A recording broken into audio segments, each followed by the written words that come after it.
আল্লাহর কাছে সন্তান না চায়া পীর সাহেবের কাছে সন্তান চাইতে চান, আপনার মতো ফার্স্ট ক্লাস ইডিয়েট আর দুনিয়ায় আছে বলে আমার মনে হয় না।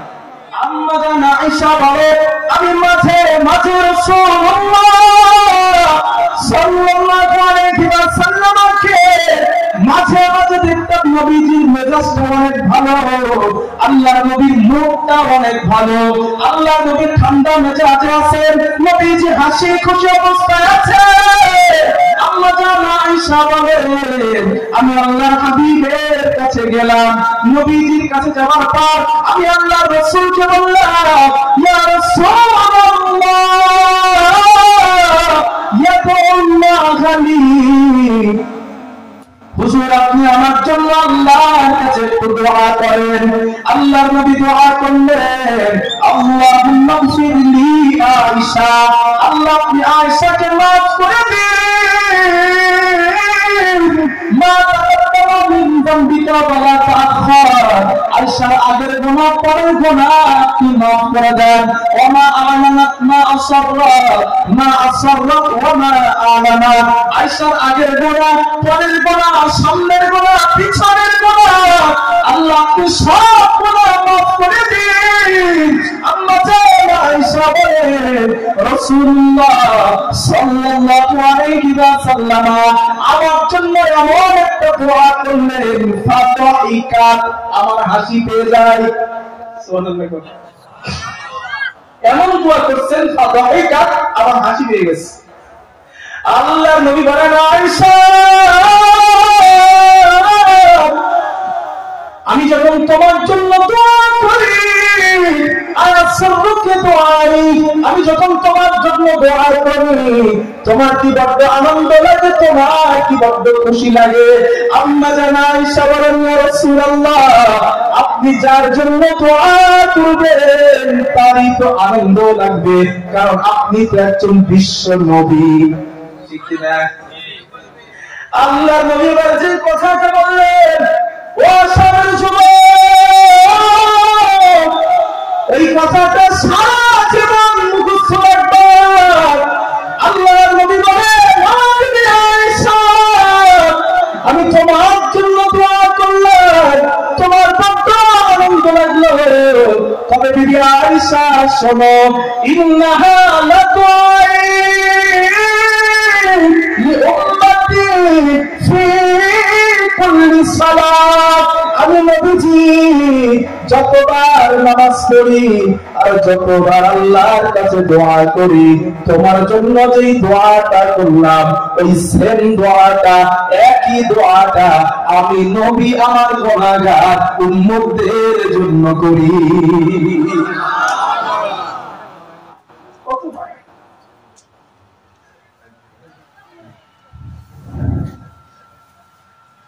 ভাই এখানে যারা আছেন আল্লাহর কথা শুনবেন আর মানবেন, কেটে কেটে একটু হাত তোলেন তো সবাই, পিছনের বাইরে সবাই শুনবেন আর মানবেন, হাত তোলেন তো যারা শুনবেন আর মানবেন আল্লাহর কথা, হাত তোলেন না, কেটে দেখেন তো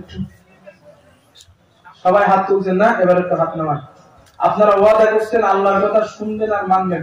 আল্লাহ বলছেন, ইয়া আইয়ুহাল্লাযীনা আমানু, ও ঈমানদারেরা, বুঝুন এই জায়গাটা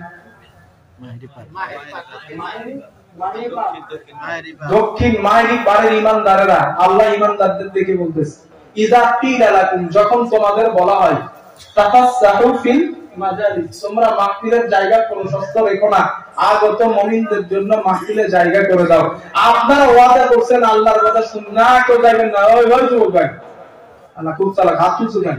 আল্লাহ বলছে মাহফিলের ফাঁকা জায়গা ভরাট করতে, ভিতরে আসেন, যারা বাইরে দাঁড়ানো ভিতরে, আপনারা ওয়াদা করছেন হাত তুলে যে আল্লাহ চালু হবে।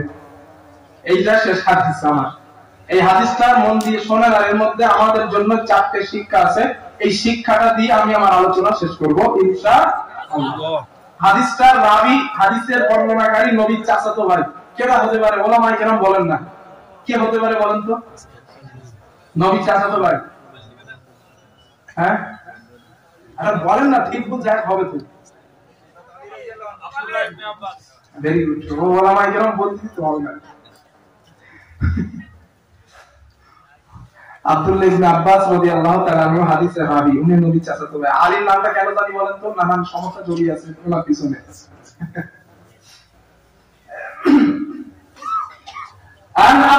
ইবনে আব্বাস রাদিয়াল্লাহু তাআলা আনহু قال আল্লাহর নবীর সাহাবা আব্দুল্লাহ ইবনে আব্বাস রাদিয়াল্লাহু তাআলা আনহু বর্ণনা তিনি বলেন খারাজা আলাইহিন নবী সাল্লাল্লাহু আলাইহি ওয়াসাল্লাম ইয়াওমা আল্লাহর নবী একদিন আমাদের মাঝে আসলেন নবীজি আসার পর আমাদেরকে বললেন সাহাবারা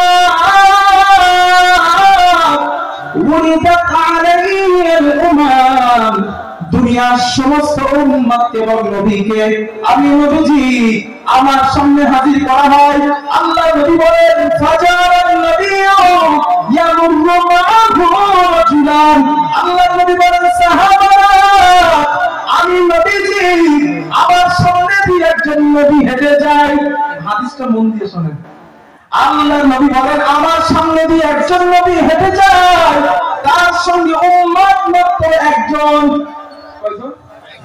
নবী একজন উম্মত একজন আল্লাহ নবী বলেন ওয়ান্নাবী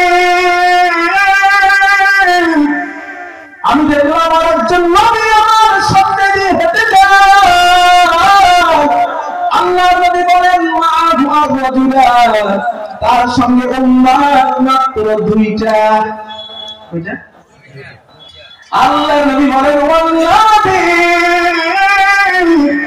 আমি দেখলাম আর একজন নবী আমার সামনে দিয়ে হেঁটে যায় মা'হু রাজুলান তার সঙ্গে উম্মতের একটা দল প্রথম নবীর সঙ্গে উম্মত কয়টা ছিল জোরে বল দুই নম্বর নবীর সঙ্গে উম্মত কয়টা ছিল তিন নম্বর নবীর সঙ্গে উম্মতের একটা দল এবার আল্লাহ নবী কি বলে দেখেন আল্লাহ নবী বলেন রাআইতু আমি নবী হঠাৎ তাকালাম আমি নবী তাকানোর পর সাউদান কাসীরান সাত্তাল উফুক আল্লাহ নবী বলেন আমি তাকানোর পর বিরাট বড় উম্মতের একটা দল দেখতে পেলাম একটা জামাত দেখতে পেলাম আল্লাহ নবী বলেন আমি মনে মনে বললাম ফারাজাতু আন তাকুনা মিন উম্মতি এই উম্মতগুলো যদি আমার হতো কতই না ভালো হতো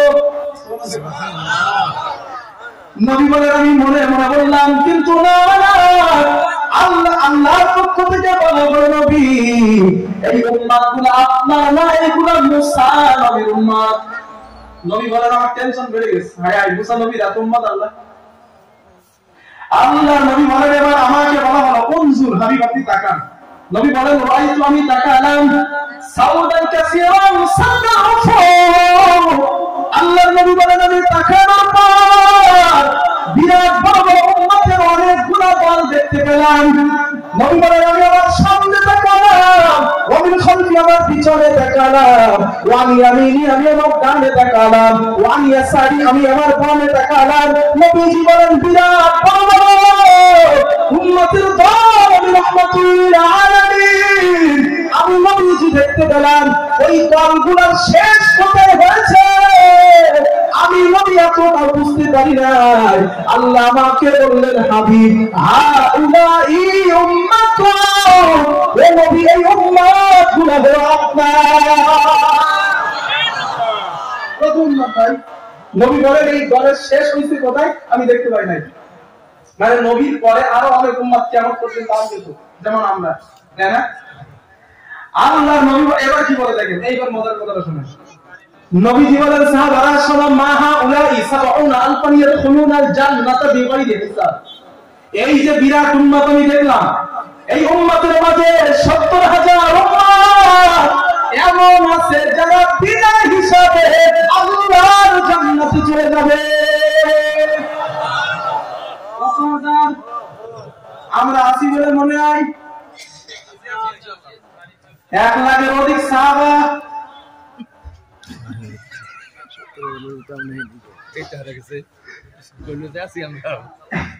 1 লাখের উপরে সাহাবা নবী সাহাবায়ে আলমান বলতে ৭০,০০০ ঠিক আমাদের মনের মধ্যে যেমন হইছে ঠিক সাহাবাদের মনে ওই কথা রয়েছে সাহাবারা তো নিজেরাও জানে আমরা তো 1 লাখের অধিক সাহাবা ৭০,০০০ এর কথা নেই বলেন যে আমরা কেডা আছি কেডা নাই ঠিক নাই হাদিসে স্পষ্ট আসছে ফাযালাত আসহাবুন নবী সাল্লাল্লাহু আলাইহি ওয়াসাল্লাম সাহাবারা একজন আরেকজনের সঙ্গে আলোচনা শুরু করে ও বলে তুমি আমি না ও বলে আমি না ও বলে তুমি ও বলে আমি না এইভাবে করতে করতে এক পর্যায়ে সাহাবারা বলছে উলিদ না ফি শিরকি, আমাদের জন্ম শিরিক অবস্থায়, ওই উম্মত মনে হয় আমরা না। আল্লাহ রে, কি কথা বলে চিন্তা করেন। আর আমরা এমন ভাবলে চলি মনে হয় আমরা জান্নাতের ফাঁসকাতে রয়েছি, ঠিক না? সাহাবাদের মুখের কথা ওলামায়ে কেরামদের জিজ্ঞাসা করেন, স্পষ্ট হাদিসে লেখা হয়েছে, সাহাবায়ে কেরাম স্পষ্ট বলেছেন উলিদ না ফি শিরকি, আমাদের জন্ম শিরকি অবস্থায়, আমরা মনে হয় হুজুর ওই উম্মত না। কত কত কত ভয় তাদের মনে।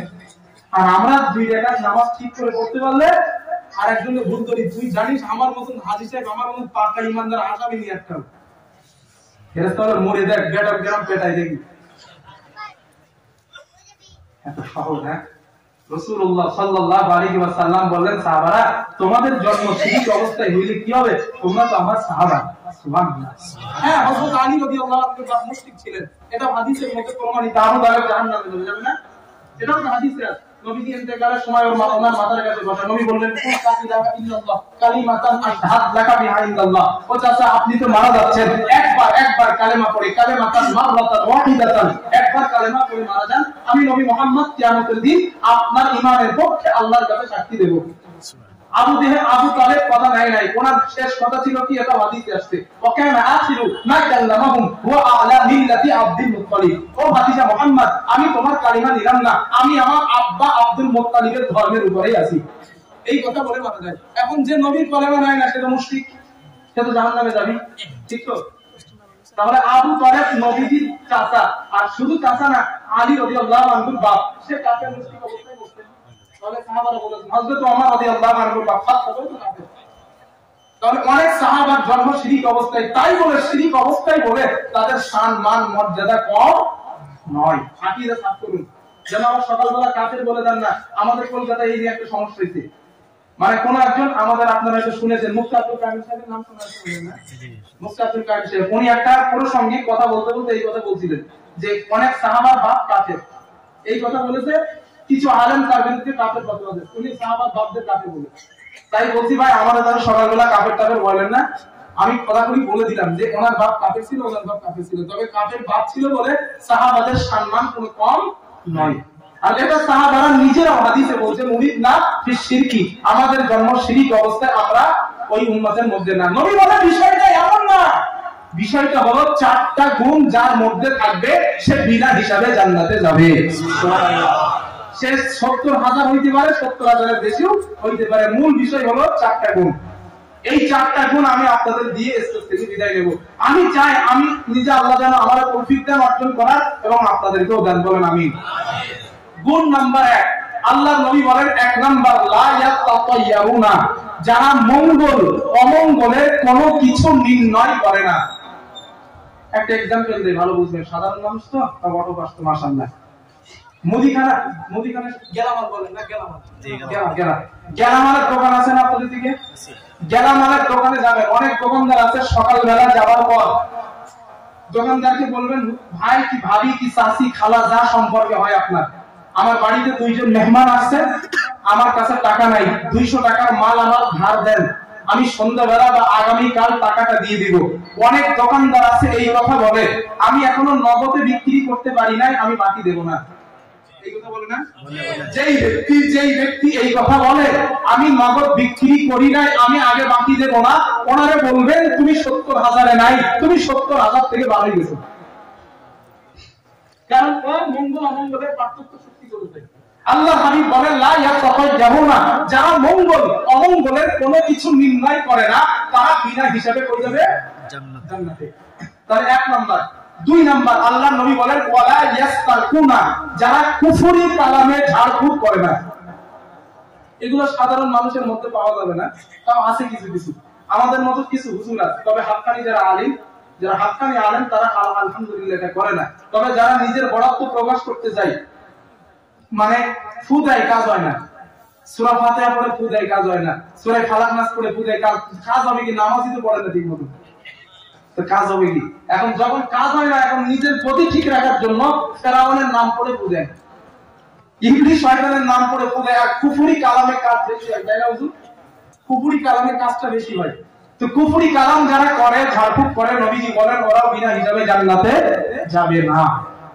3 নাম্বার ওয়ালা ইয়াক্তাবুনা, যুবক এবার হাতে হাতা জামার হাতা কোটাও একটু দেখি। ওয়ালা ইয়াক্তাবুনা, যারা লোহা গরম করে গায়ে সেক দেয় না, মানে হাতে ট্যাটু করে না। ট্যাটু আছে কারাতে? কারণ নেই, সব তো আল্লাহর নবী নাই না?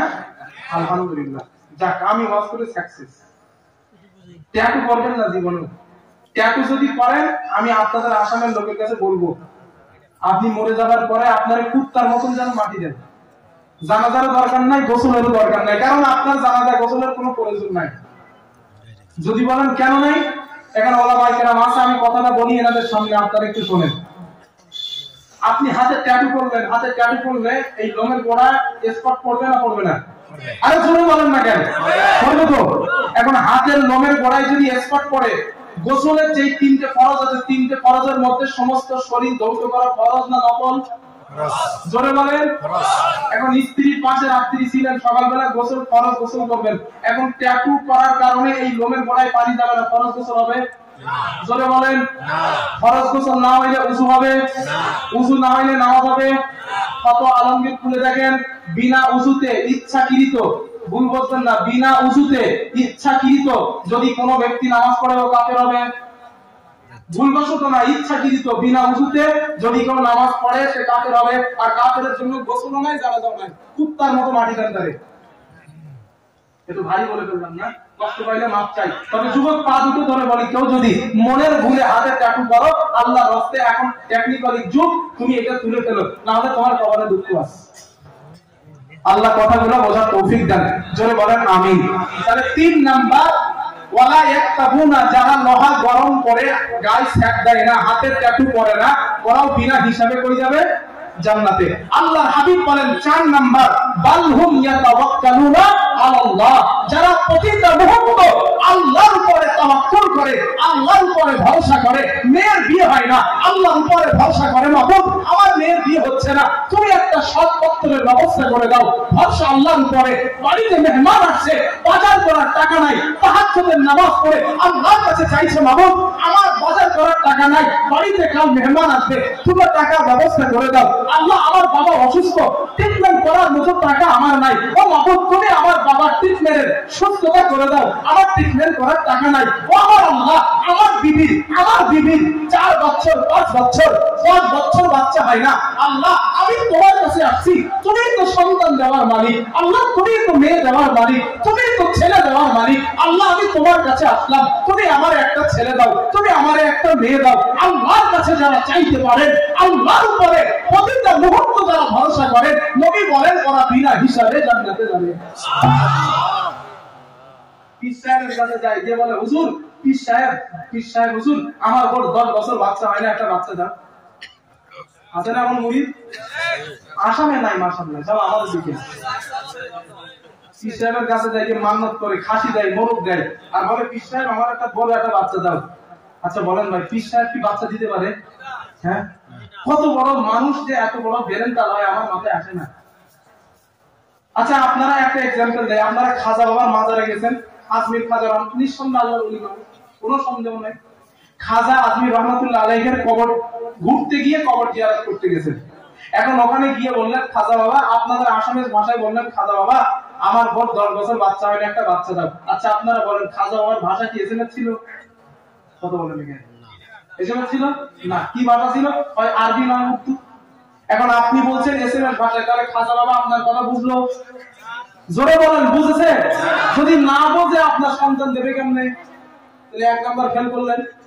2 নাম্বার খাজা বাবা কবরে আছে না কোথায় আছে আপনি দেখতে পাইছেন, তাহলে 2 নাম্বার ফেল করলেন।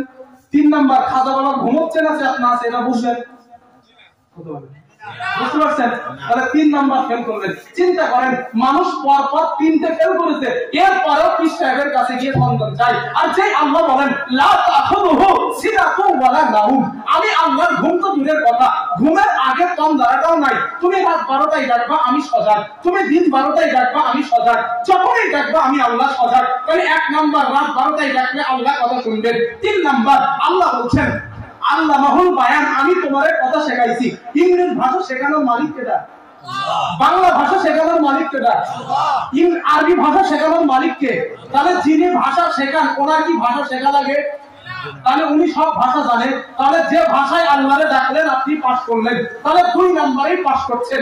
3 নম্বর আল্লাহ বলেন মানুষ ওয়ালাউ তাকাও, আমি আল্লাহ তোমার সোহারাগের, আরেকটা মনে আসছে না, তোমার সোহারাগের নিকটে তুমি যখনই ডাকো, শুধু তাই না, তুমি যদি মনে মনে আমি আল্লাহরে ডাকো, আমি আল্লাহ এই মনের ভাষাটাও বুঝি, তাহলে 3 নম্বরেও আপনি পাস করলেন।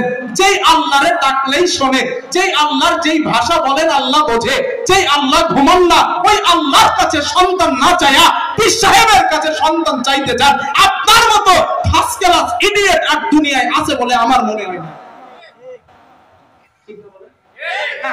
কিছু করার নাই, এটা সত্য কথা। আর পীর সাহেবের কাছে সন্তান চাইতে চান, আপনার মতন ফার্স্ট ক্লাস মুশরিক আর নাই।